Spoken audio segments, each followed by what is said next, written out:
wonderful? We have instruments all over the place. If you look in your car, there's all sorts of things. There's a speedometer to tell you how fast you're going. There's a gas gauge that tells you how far you're going to go before you don't go anymore. Most cars have a temperature gauge. We also have little indicators, warning lights for things like oil pressure and your brakes, and if some cars have tire pressure monitoring, things like that. In the home, we have thermostats for our air conditioning and our heating and our refrigerators. Lots of places we measure temperature, it seems. We have, even on our gadgets, we have instruments. Pick up your phone and it'll tell you how strong your signal is or how much battery life you have left. Now, when you drive your car, one of the things that you typically do is you pay a little bit of attention to those instruments. You don't just look down the road. You have one eye on your speedometer to make sure you don't get a ticket, and another eye on the gas gauge. You're watching for any of those little warning lights to go on. But not all of the things that are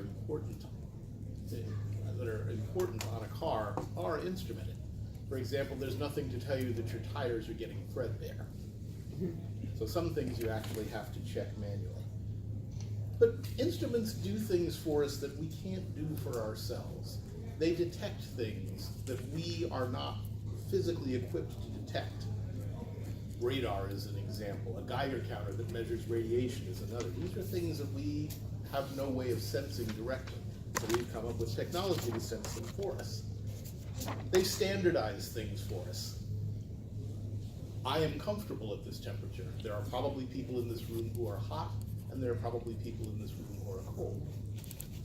But an instrument can tell us that it is, for example, 76 degrees in here. I don't know if that's actually the temperature or not, but if I had a thermometer, I could tell you so.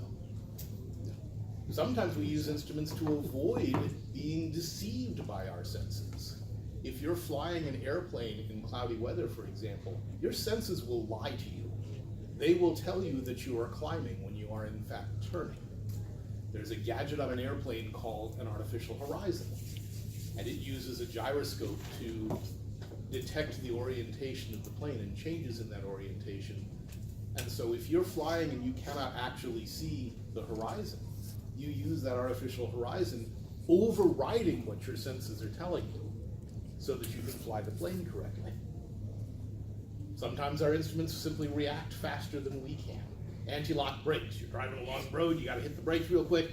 The tendency is to slam on the brakes. That is not an effective way to stop the car because it locks the wheels and reduces the amount of friction that you have with the road surface. Anti-lock brakes will apply the brakes and release them very quickly so that your wheels keep turning, and so that instead of that small area where your tire meets the road, you are depleting speed using the entire area of the brake surface, which is much more effective, in addition to giving you better control of the vehicle. They can react to limits. Those thermostats that turn on and off our air conditioning and so forth also do things. There's a thermostat in the car. Its job is to allow or stop the circulation of coolant fluid as necessary to keep your car healthy. And sometimes they can even automate other responses. I drive a stick shift. It is possible, theoretically, for me to drive the engine faster than it mechanically can go and to damage it. But my car fights that. It actually has a revolution limiter. If I get up to 6,700 RPM, the car will cut off the fuel until it drops back down to keep me from blowing the engine. So we use all of this instrumentation to make our technology safer and more reliable. But what about our personal technology? The most amazing technology that we actually have is life itself. Ourselves. We take ourselves for granted, but we're amazing creatures.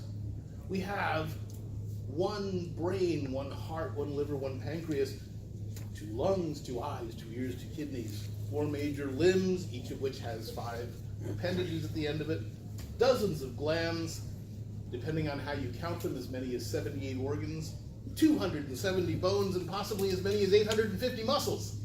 How do we watch all that? Well, they all work together till they don't. So to instrument our body, we have to pay attention to it. We have to learn to notice the things that our body tells us, to read the instruments it offers.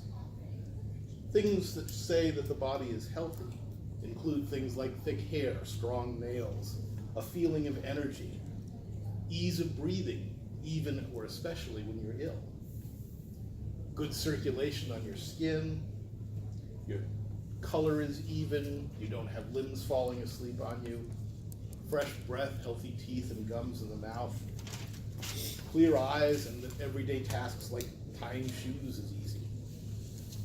Then there are the little yellow lights, maybe red lights, that tell you you need to check on something if you're sleeping poorly, if your energy is consistently low, if you're snoring, especially if you are experiencing breathing interruptions, chronic anxiety, itching, coughs, worsening forgetfulness. We all forget things occasionally, but you should notice if it's happening more. These are warning signs that you need to get your body checked out. Now, I have to issue a disclaimer. I am not a doctor, and I don't even play one on TV. And my second disclaimer is that absence of evidence is not evidence of absence. Remember those tire treads that aren't instrumented? There are things that can go wrong with your body for which there is no direct instrumentation. Blood pressure being the classic example. Your blood pressure can go into the ozone. You will not know it until things start going badly wrong. So my ask of you is to pay attention to your body. It's telling you things, but it's not speaking loudly. You have to pay attention. Get professional help monitoring the things that you can't monitor yourself, like your blood pressure. All of us, we only have the one body. We can replace or repair a car.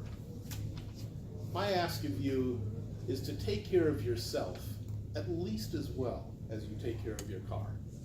Because although it whispers, your body speaks. That is Toastmasters.